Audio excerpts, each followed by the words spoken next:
Hello everyone, Chris here, and today I want to briefly go over in Microsoft Word 2013 the Share tab, and you can of course get here by going to File and then Share right after the print. So what the Share tab allows you to do is, as the word would kind of imply, it allows you to take your documents and share them with other people. Now you could just save your file to the desktop or something like that, open up your web browser, go ahead and email through a web interface.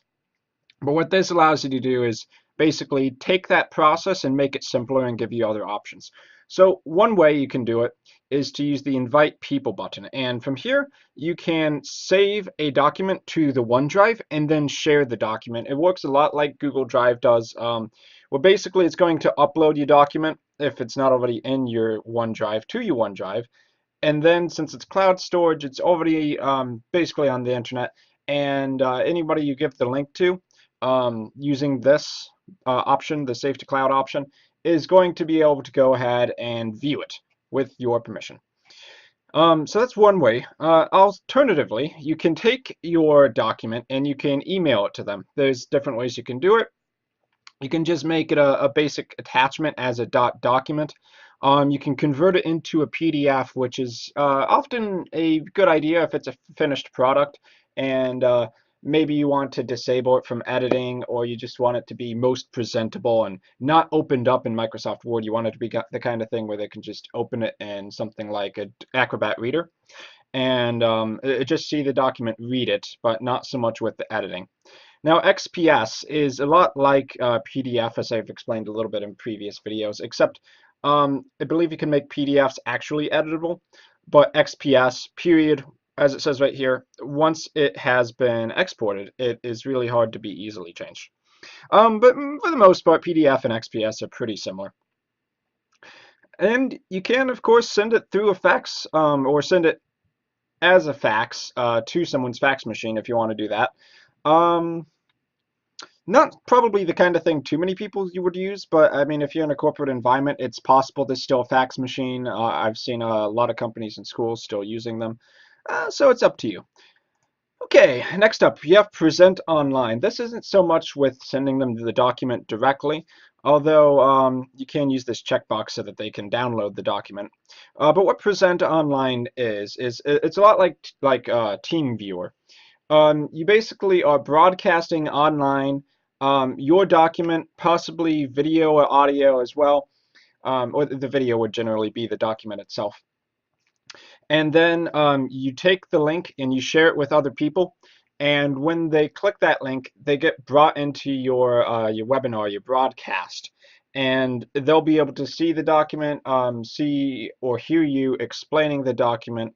And it's a good way to do like online meetings, especially if you have something important to discuss, and especially when that thing to discuss involves a Word document. Effectively, you can do the same thing with apps like TeamViewer. It's not like this is exclusive to Microsoft Word, but it is a pretty cool option. And as I mentioned, being able to let them download the document directly as they are being a viewer is a pretty good option. Oftentimes, these documents, like maybe meeting notes or something like that, are something that they're going to want to download, so that helps out a bit.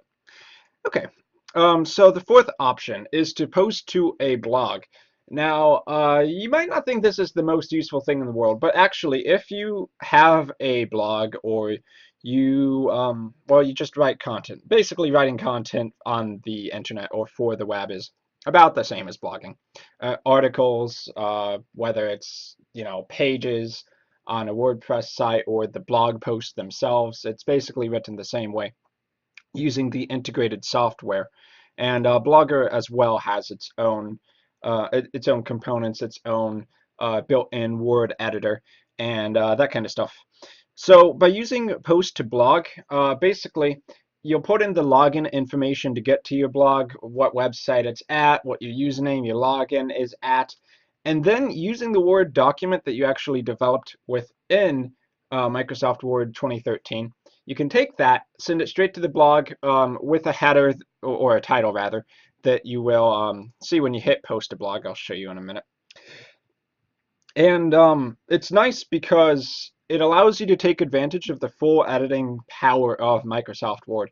A lot of these online built-in web platform uh, text editors or word processors don't have nearly the amount of power that Microsoft Word has. When it comes to document editing, Microsoft Word and I guess OpenOffice as well, basically right at the pinnacle, top of the line, so many features, barely anything more that you could possibly ask for.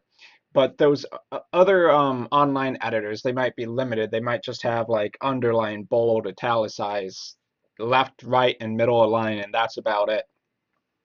So by editing inside of Word, you can take advantage of the features and then post that to the blog. One thing to keep in mind would be that it's possible not everything would translate.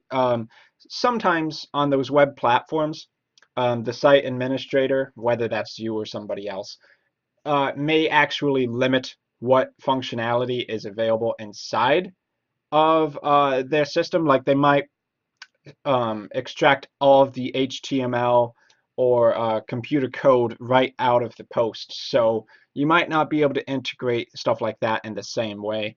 You'll have to play around with it a little bit. But if it's just, basic text, bullet lists, bold, italicized, headers, that kind of thing, it should export pretty well. And it's definitely worth a try if you're into WordPress Blogger or some of those other platforms like SharePoint Blog.